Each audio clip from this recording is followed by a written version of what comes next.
Assalamualaikum warahmatullahi wabarakatuh. Selamat bertemu kembali teman-teman pada pertemuan kita yang ketiga, masih membahas tentang pajak pertambahan nilai.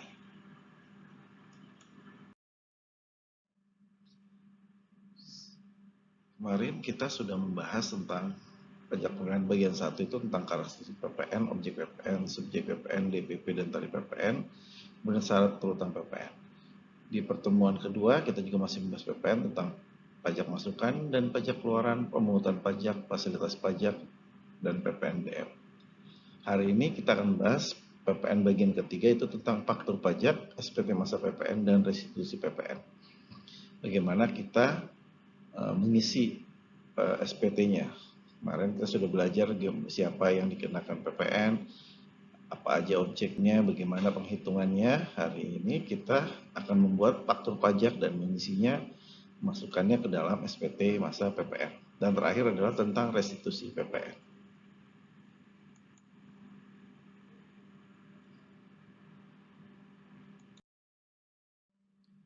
Nanti kita juga akan belajar tentang akuntansi PPN dan PPNBM, PBB, Biaya Materai, dan pajak daerah. Terakhir adalah pertemuan kita tentang penelitian di perpajakan. Oke, kita mulai saja dengan pajak pertambahan nilai bagian ketiga tentang faktur pajak. Apa sih faktur pajak itu? Kita sering mendengar istilah faktur pajak.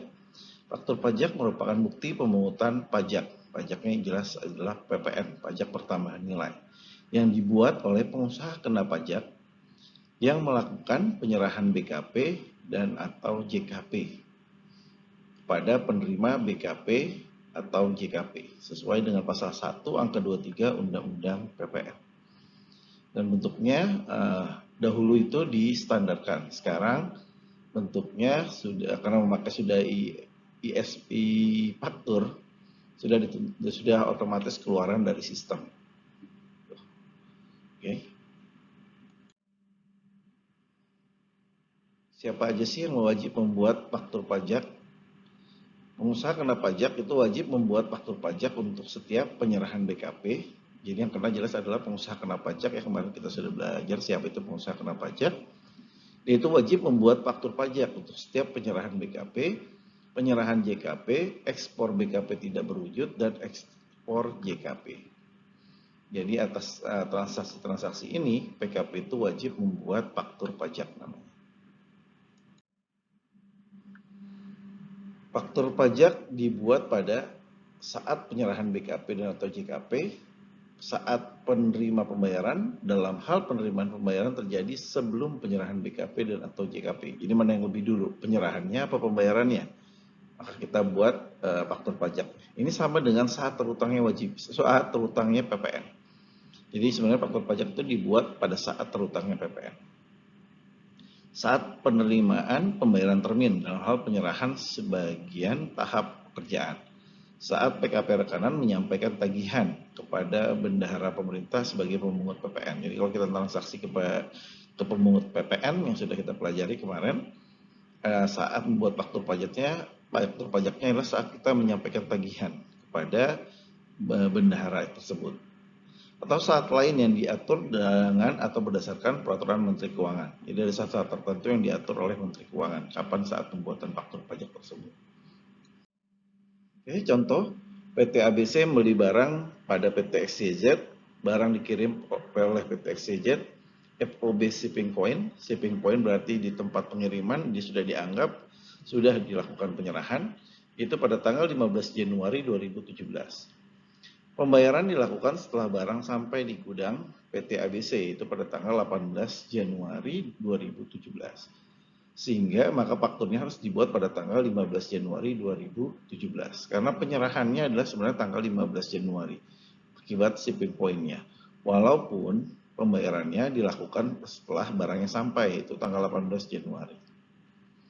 Kedua, PT ABC membeli barang pada PT XYZ, barang dikirim pada tanggal 15 Januari 2017. PT XYZ telah menerima pembayaran pada tanggal 12 Januari 2017 sebelum barang dikirimkan. Maka faktur pajak harus dibuat pada tanggal 12 Januari 2017. karena pembayaran sudah lebih dahulu daripada penyerahan barangnya. Oke, faktur pajak juga dapat dibuat secara gabungan. Jadi sebenarnya secara defaultnya faktur pajak itu dibuat satu faktur untuk satu transaksi. Nah, tapi bisa juga dibuat secara gabungan. Syaratnya adalah faktur pajak yang meliputi seluruh penyerahan yang dilakukan kepada pembeli BKP atau penerima JKP yang sama selama 1 bulan kalender. Jadi kalau kita menjual ke orang yang sama dalam 1 bulan kalender tersebut, maka kita dapat menggabung semua transaksi tersebut dalam faktur pajak gabungan. Dan itu harus dibuat paling lama pada akhir bulan penyerahan BKP dan atau JKP. Contohnya misalnya di bulan Juni kemarin 2020 kita menyerahkan barang pada satu orang, gitu. Nah, satu PKP lagi. Nah, pada penyerahan kepada dia selama bulan tersebut dapat dibuat faktur pajak gabungannya. Dan dibuat paling lambat adalah tanggal 30 Juni 2020. Bagaimana kalau kita terlambat membuat faktur pajak? Faktur pajak dibuat bukan pada saat yang ditetapkan tadi. Nah, pengusaha kena pajak yang terlambat menerbitkan faktur pajak, PPN yang tercantum dalam faktur pajak tersebut tetap dapat dikreditkan. Jadi, walaupun terlambat diterbitkan, yang membeli masih dapat mengkreditkan nih faktur pajaknya. Atas penerbitan faktur pajak tidak tepat waktu, PKP akan mendapat surat tagihan pajak. Wajib nyetor pajak yang terutang dikenai sanksi administrasi berupa denda sebesar 2% dari dasar pengenaan pajak. Jadi bukan 2% dari PPN-nya, tapi dasar pengenaan pajaknya. Karena sanksi ini diatur di pasal 14 ayat 4. Sehingga makanya jangan sampai terlambat. Kalau terlambat, sanksinya besar, 2% dikali dasar pengenaan pajak. Sedangkan untuk yang beli ini nggak masalah, walaupun terlambat diterbitkan, dia tetap dapat mengkreditkan faktur pajaknya. Informasi apa aja sih yang ada di dalam faktur pajak tersebut? Faktur pajak itu harus paling sedikit harus memuat nama, alamat, dan NPWP menyerahkan BKP atau JKP, nama, alamat, dan NPWP pembeli BKP atau penerima JKP, jenis barang atau jasa, jumlah harga jual atau penggantian, dan potongan harga. Jadi semuanya lengkap ya. PPN yang dipungut, jadi ketahuan berapa PPN-nya, setelah jenis barangnya apa, kuantitinya berapa, harganya berapa, apakah ada diskon apa enggak, kemudian diketahui harga jual akhirnya. Nah, harga jualnya itu kemudian dikalikan tarif PPN yang 10% sehingga dapat diketahui PPN yang dipungut. Apabila terdapat PPN DM yang kemarin juga setelah kita pelajari, itu harus dicantumkan juga berapa PPN DM-nya.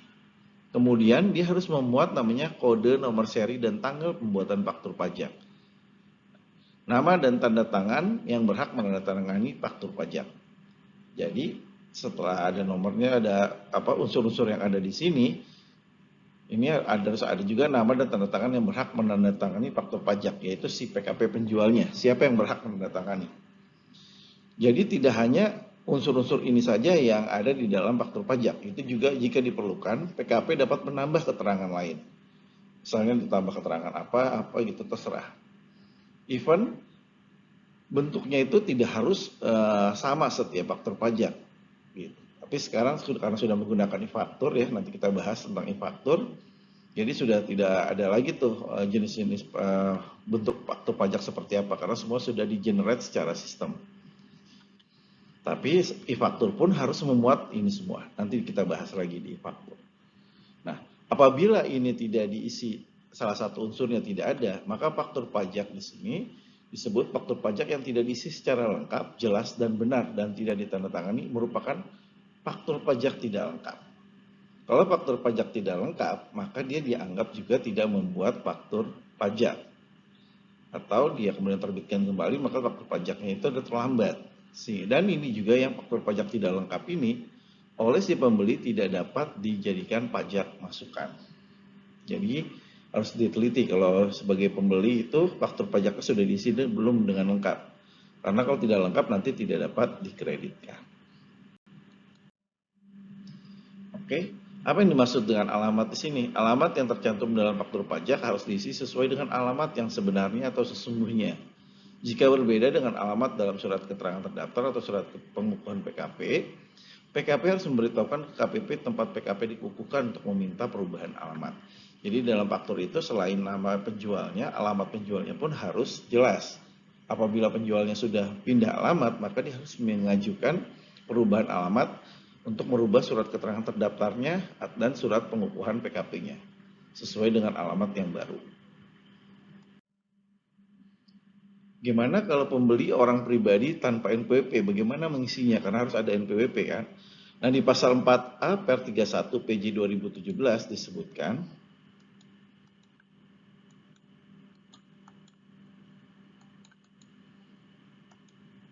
ya, pembeli orang pribadi tanpa NPWP selain nama dan alamat, maka NPWP ditulis 000000000000. Ini sesuai dengan format NPWP, tetapi semua diganti dengan huruf dengan angka 0. Jadi tetap ditulis NPWP-nya tapi dengan angka 0. Kemudian di per 31 pasal 4A per 31 ini disebutkan kalau yang tidak punya NPWP selain harus menuliskan ini semua, juga wajib mencantumkan nomor induk kependudukan NIK. Tetapi hal ini ditunda sampai batas waktu yang belum ditentukan dengan dikeluarkannya per 09 tahun 2018. Jadi pencantuman NIK ini belum wajib sekarang, walaupun sempat hampir diwajibkan. Hal ini dikarenakan banyak yang protes karena tidak mudah untuk mendapatkan NIK dari pembeli. Apalagi kalau misalnya itu adalah pedagang yang banyak customernya gitu. Oke. Bagaimana sih? Kan tadi bilang harus ada kode dan nomor seri faktur pajak. Nah, faktur pajak itu terdiri dari 16 digit kode dan nomor seri. Jadi 16 digit ini ada kode dan ada nomor seri. Kode ini terdiri dari 3. Dan nomor seri adalah sisanya ini. Nah, dua kode di depan ini artinya adalah kode transaksi. Sedangkan yang satunya lagi yang angka ketiga adalah kode status. Sedangkan nomor seri ini adalah nomor seri faktur pajak yang di-generate dari sistem. Kode transaksi ini ada artinya. Ini dia. Apabila transaksi kepada penyerahan biasa, maka adalah kodenya 01. Inilah yang biasanya normalnya nih, adalah 01. Tapi kalau transaksi dengan pemungut, berarti PPN-nya dipungut, ini berarti kode fakturnya kita buat 02. Kemudian kalau pada pemungut lain selain bendahara, 03 buatnya. 04 untuk penyerahan BKP atau JKP menggunakan DPP lain, DIM PPN. Yang pernah kita pelajari ya di pertemuan sebelumnya. Nomor 05 ini tidak dipakai, ini hanya cadangan apabila suatu saat diperlukan. 06 digunakan untuk penyerahan yang PPN-nya dipungut oleh PKP yang melakukan penyerahan BKP atau JKP dan penyerahan kepada orang pribadi pemegang paspor luar negeri. Jadi kalau ngejual ke orang asing, biasanya yang ada paspor luar negeri ini kodenya adalah 06. Karena ini untuk menandakan dia bisa restitusi nantinya si orang asingnya ini ketika dia kembali ke negaranya. Karena sebenarnya PPN itu dikenakan atas konsumsi dalam negeri. Kalau dibawa ke luar negeri berarti konsumsinya nanti di luar negeri. Sehingga tidak lagi sesuai dengan prinsip PPN. Sehingga sebenarnya dia tidak dikenakan PPN, sama aja ekspor kan. Kalau misalnya digunakan di luar negeri, maka PPN-nya dapat direstitusi. 07 digunakan untuk penyerahan BKP dan atau JKP yang mendapat fasilitas PPN tidak dipungut atau ditanggung pemerintah. 08 digunakan untuk penyerahan BKP dan JKP yang mendapat fasilitas dibebaskan.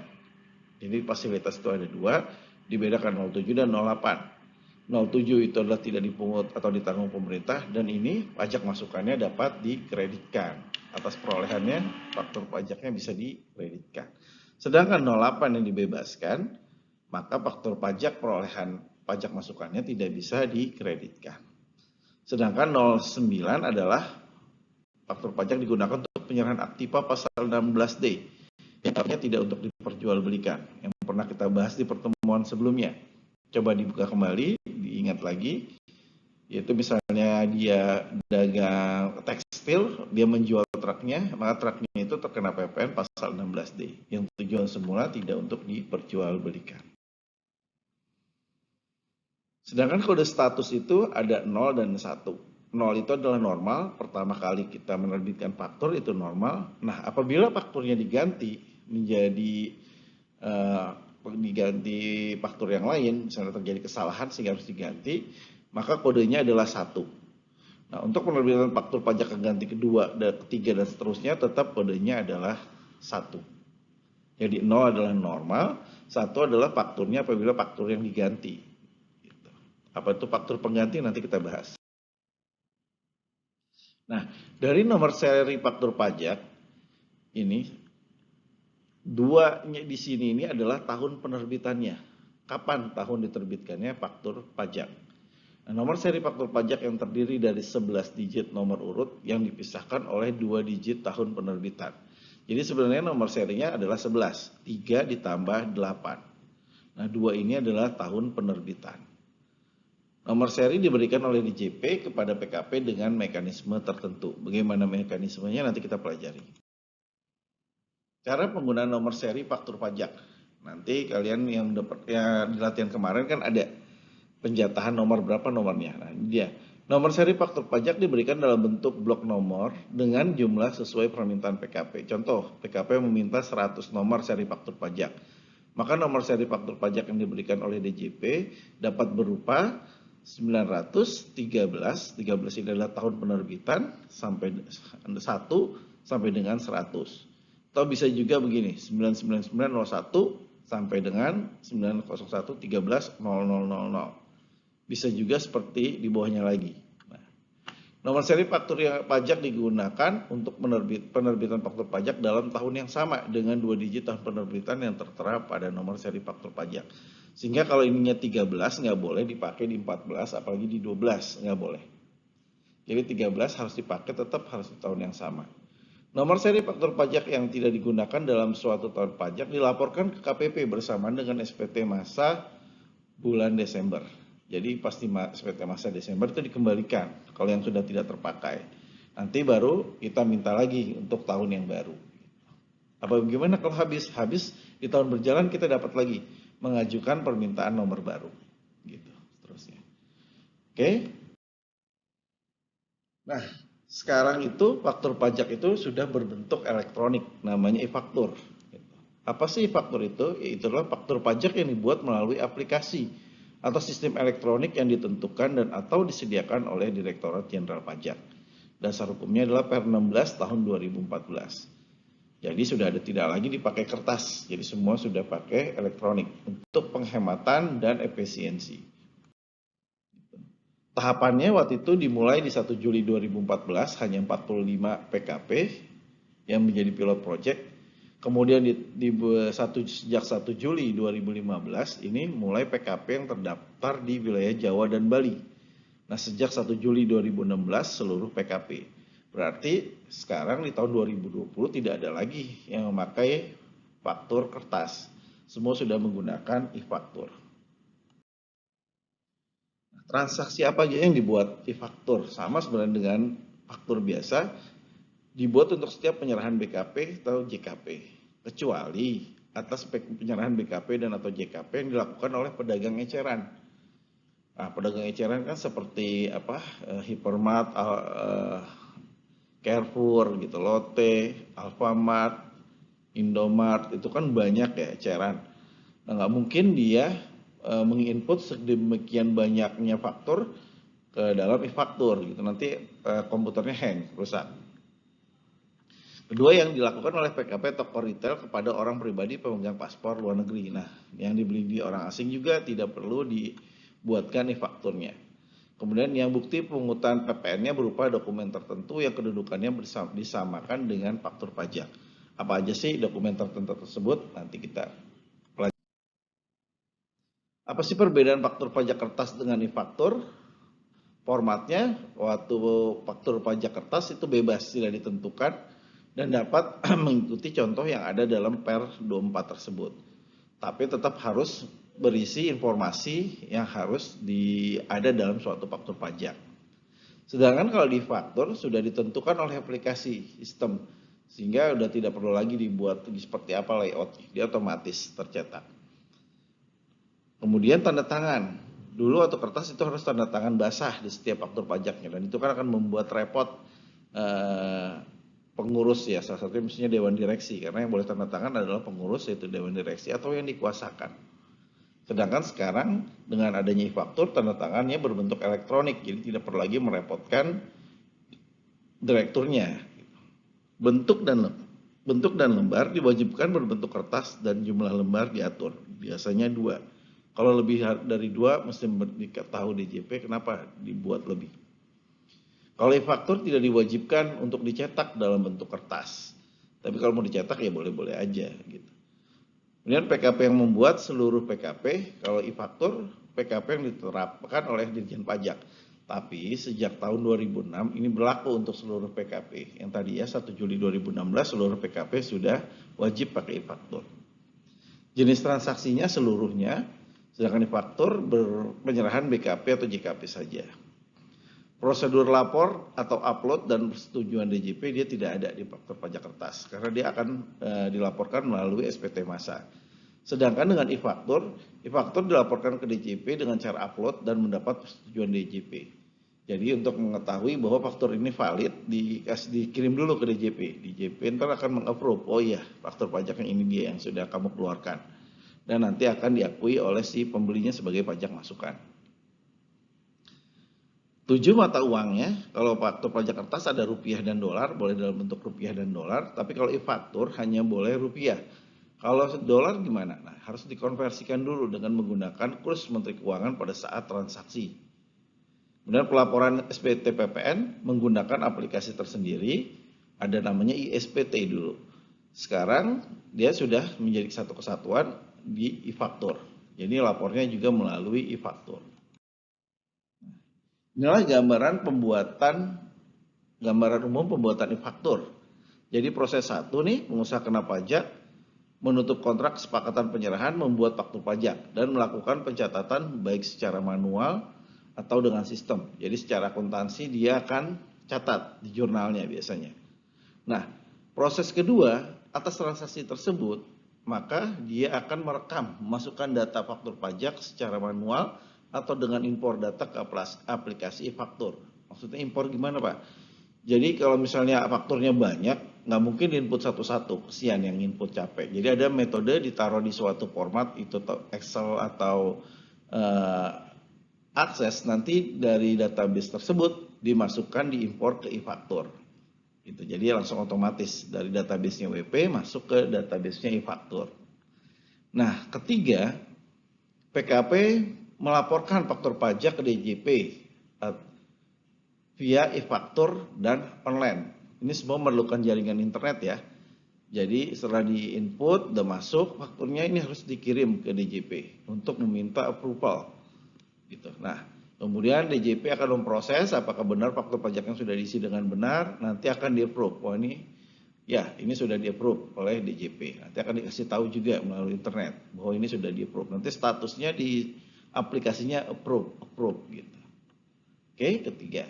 Setelah itu proses kelima, ini PKP dapat create PDF dan cetak e-faktur. Jadi untuk memberi ke pembelinya dapat kita cetak e-fakturnya ini. Jadi faktur seperti kertas biasa. Oke. Kemudian proses ke-6, PKP membuat SPT massa PPN dalam aplikasi e-faktur.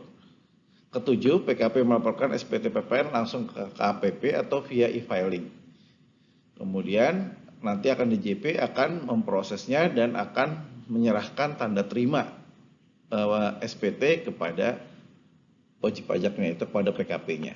Seperti itu secara umum gambarannya.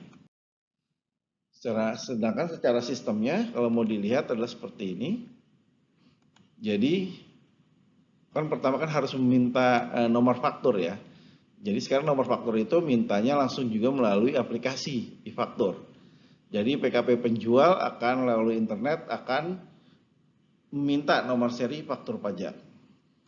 Kemudian Nomor seri faktur pajak itu akan dikirimkan kepada wajib pajak via internet juga. Dikirimkan nih jatah nomor kamu untuk faktur pajak sesuai dengan kebutuhan. Kemudian faktur pajaknya itu di-input dan di-upload melalui internet. Nah, setelah di-input, maka DJP juga akan meng-approve. Oh iya, setuju atas faktur pajak yang sudah di-input tersebut. Kemudian sudah bisa dicetak. Kalau sudah di-approve sama DJP, faktur pajaknya ini bisa dicetak atau dibuat PDF-nya. Nah, kalau sudah dicetak dikirimkan ke PKP pembelinya. Atau yang tadi kita bisa kirim PDF-nya melalui email, gitu ya, elektronik. Kita kirim filenya itu kepada PKP pembeli. Nah, kemudian si PKP penjual tadi bisa melaporkan SPT-nya setelah semua diinput dan apabila ada kurang bayar dibayar melalui SSP. Kemudian nanti DJP akan memberikan nomor tanda terima elektronik juga bahwa SPT sudah disampaikan kepada PKP penjual. Dan PKP pembeli pun dapat mengkonfirmasi benar nggak sih pajak yang sudah saya bayar, pajak masukan ini dilaporkan oleh PKP penjualnya ke DJP. Nanti bisa mendapat jawaban dari DJP bahwa faktur pajak yang dia dapat, faktur pajak masukan tersebut adalah benar. Nah, sekarang kita membahas tentang e-faktur pengganti. Apa sih faktur pajak pengganti itu? Itu faktur pajak yang salah dalam pengisian atau salah dalam penulisan, sehingga tidak membuat keterangan yang lengkap, jelas, dan benar. Makalah dibuatkanlah namanya e-faktur pengganti. Misalnya harganya mestinya 1000, tapi ternyata kita input adalah 100, kurang 01, mungkin ngantuk waktu inputnya. Sehingga salah tuh fakturnya, sehingga bisa dibuatkan e-faktur pengganti.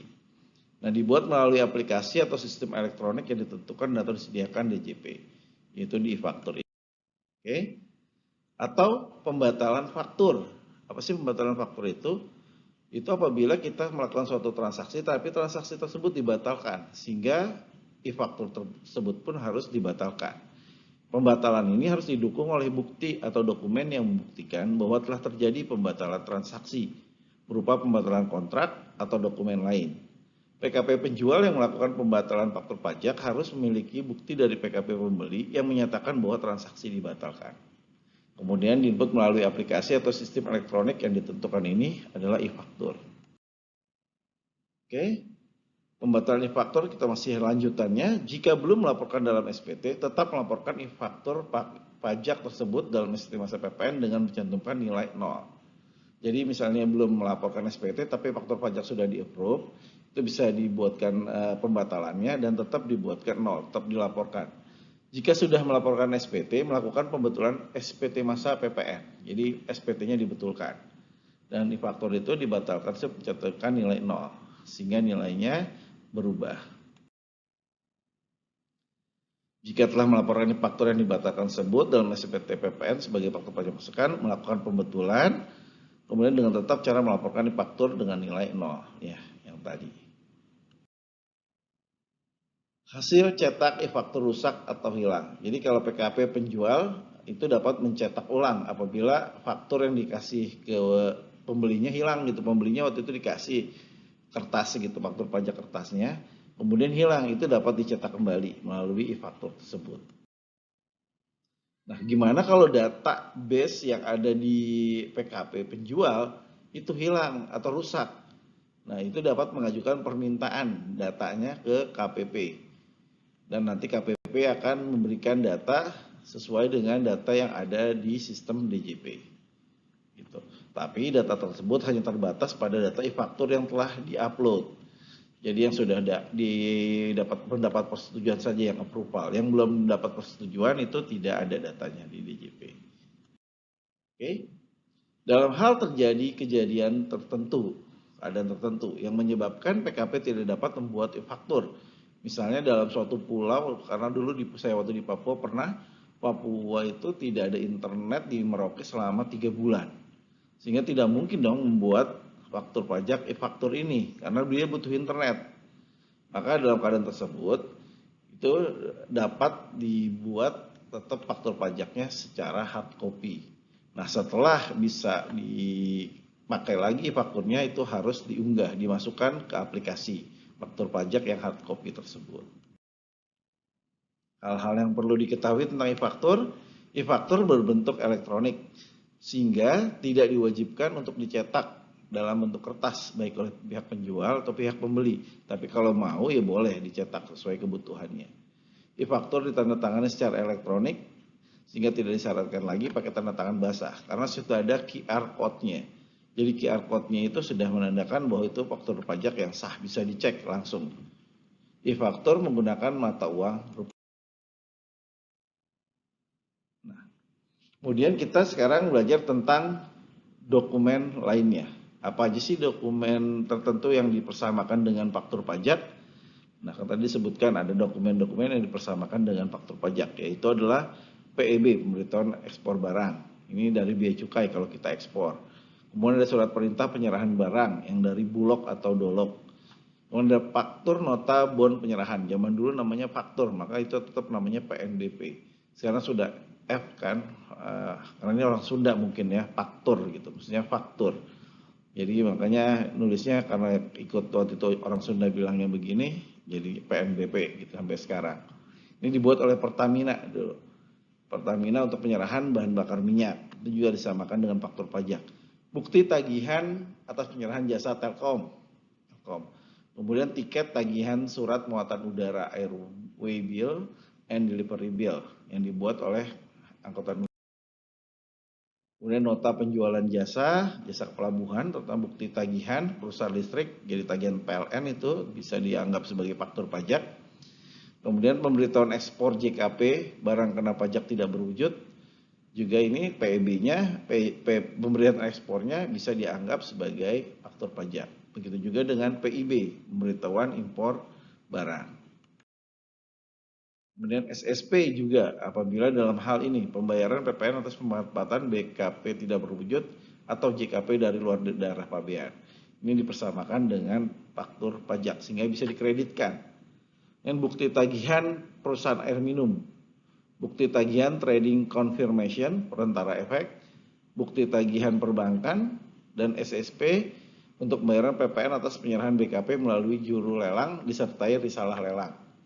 Untuk dapat dikreditkan PM, maka selain memenuhi syarat material, harus mencantumkan minimal keterangan NPWP, pembeli BKP, penerima JKP yang sesuai dengan ketentuannya.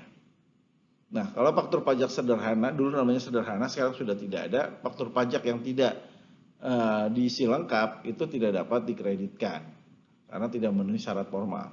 Tapi kalau yang 14 ini tetap, karena dia biasanya sudah diisi sesuai dengan ketentuan.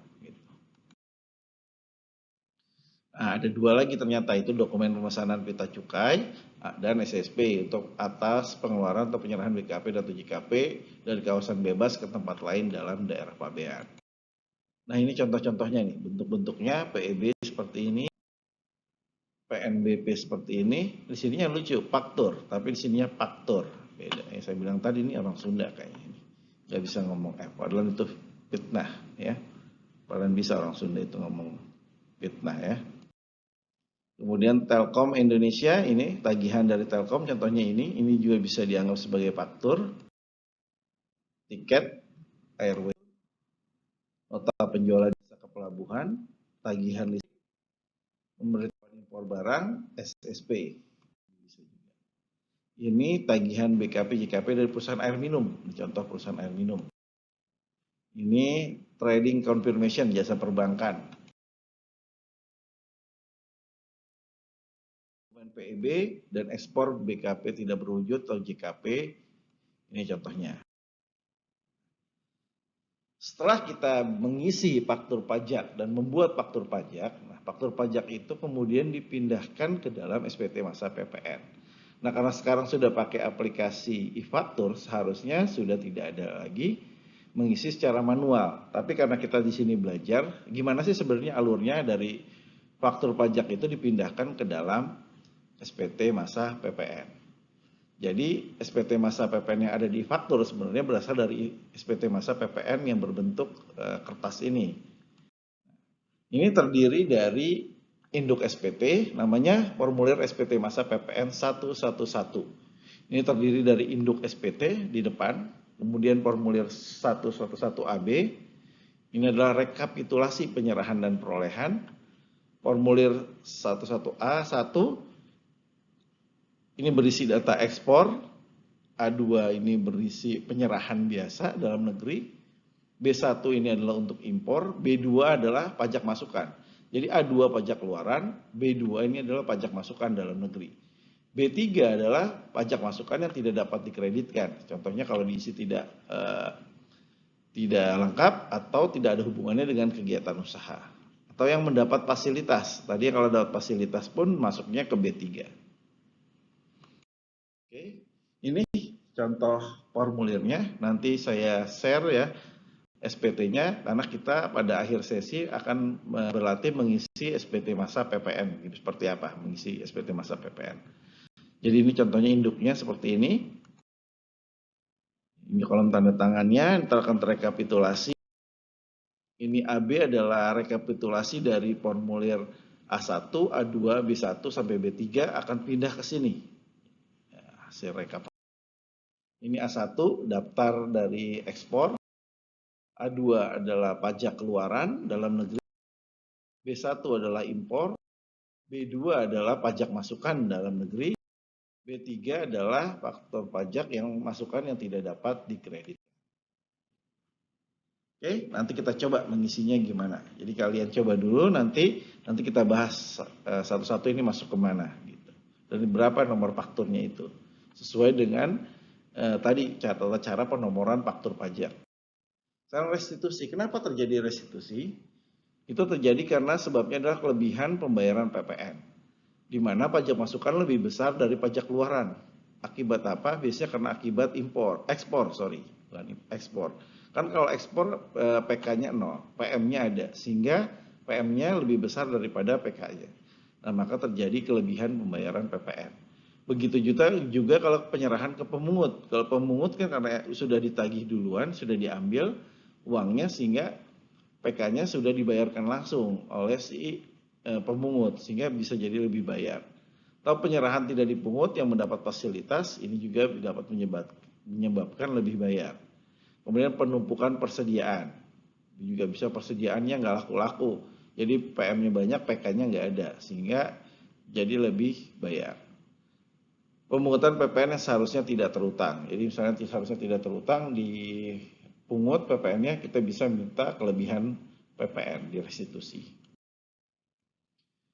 Nah, kalau restitusi pajak masukan lebih besar dari pajak keluaran, ini diatur di pasal 9 Undang-Undang PPN. Bunyinya, apabila dalam suatu masa pajak keluaran lebih besar daripada pajak masukan, selisihnya merupakan pajak pertambahan nilai yang harus di-store oleh pengusaha kena pajak. Ini kalau normal ya, kalau PK lebih besar dari PM, itu harus selisihnya harus distorkan ke kas negara. Tapi apabila suatu masa pajak PM-nya yang lebih besar daripada PK-nya, maka selisihnya merupakan kelebihan pajak yang dikompensasikan ke masa pajak berikutnya. Jadi defaultnya adalah dikompensasikan. Nah, kecuali atas kelebihan pajak masukan di atas dapat diajukan. Jadi misalnya di Januari, Februari sampai dengan November itu dikompensasi. Nah, pas Desember, seluruh kompensasi tadi LB-nya itu bisa dimintakan direstitusi di masa Desember, yaitu di akhir tahun buku. Jadi tetap bisa diminta restitusi, tapi di akhir tahun buku, yaitu di Desember. Jadi di tiap bulan nggak boleh, tapi bolehnya nanti di Desember. Tetapi ada PKP yang boleh mengajukan itu setiap bulan, setiap masa. Siapa aja? Itu PKP yang melakukan ekspor. Kemudian kepada penyerahan kepada pemungut. Kemudian siapa lagi nih? Yang penyerahan kepada PPN yang mendapat fasilitas tidak dipungut. Yang penyerahan pendapatnya atas ekspor barang tidak berwujud. Kemudian PKP yang melakukan ekspor JKP. Usaha kena pajak dalam tahap belum berproduksi. Jadi mesti diingat, ekspor baik BKP, JKP atau BKP tidak berwujud, semua ekspornya itu boleh dia memintakan restitusi tiap bulan. Kemudian penyerahan kepada pemungut, itu juga boleh restitusi tiap bulan. Atau dapat fasilitas PPN tidak dipungut, itu juga boleh. Dan juga PKP dalam tahap belum berproduksi. Nah, tapi kemarin ada jangka waktunya 3 tahun ya. Kalau 3 tahun dia tidak berproduksi terus, nanti bisa dimintakan kembali itu pajak masukan, apalagi sudah direstitusi. Nah, ada lagi namanya PKP resiko rendah. Dan ini adalah permintaannya biasanya harus cepat, restitusinya biasanya 1 minggu ya, kayaknya harus diproses ini. Ini biasanya perusahaan yang sahamnya diperdagangkan di Bursa Efek, perusahaan yang sahamnya mayoritas dimiliki secara langsung oleh pemerintah pusat dan atau pemerintah daerah. Karena kenapa ini rendah resikonya? Maksudnya nggak bakal melakukan restitusi fiktif karena dia sudah terdaftar di Bursa Efek nih, jadi pengawasnya banyak. Nah, apalagi ini juga yang sahamnya dimiliki oleh pemerintah pusat maupun pemerintah daerah, berarti biasanya BUMN, BUMD. Nah, ini kan milik plat merah juga, jadi cepat pengembaliannya, resikonya rendah. PKP yang ditetapkan sebagai mitra utama, mitra kepabeanan, dan PKP yang ditetapkan sebagai Authorized Economic Operator, PIO, atau pabrikan atau produsen selain PKP sebagaimana dimaksud A sampai D yang memiliki tempat untuk melakukan kegiatan produksi. Itu. Nah, dari semua penjelasan itu, berarti kita langsung lari ke latihannya. Jadi kita sudah tahu siapa subjek, objek, kemudian tahu cara bikin fakturnya, cara melakukan tarifnya, mana itu PK, mana itu PM, dan juga tadi sudah tahu SPT-nya harus ditempatkan di mana PK, harus di mana ditempatkannya PM. Maka kita latihan. Latihannya adalah gunakan soal latihan pertemuan 2 untuk diisi ke dalam SPT masa PPN 111 yang sudah disediakan. Nanti disediakan di GCR ya. Nanti di GCR saya sediakan SPT-nya. Jadi yang soal kemarin yang sudah dipisahkan antara PK dan PM-nya itu dipindahkan ke dalam SPT-nya. Ke SPT masa PPN 111. Oke, teman-teman. Ya, selamat mengerjakan teman-teman. Terima kasih atas waktunya. Sampai ketemu lagi di pertemuan selanjutnya. Assalamualaikum warahmatullahi wabarakatuh. Selamat ketemu lagi.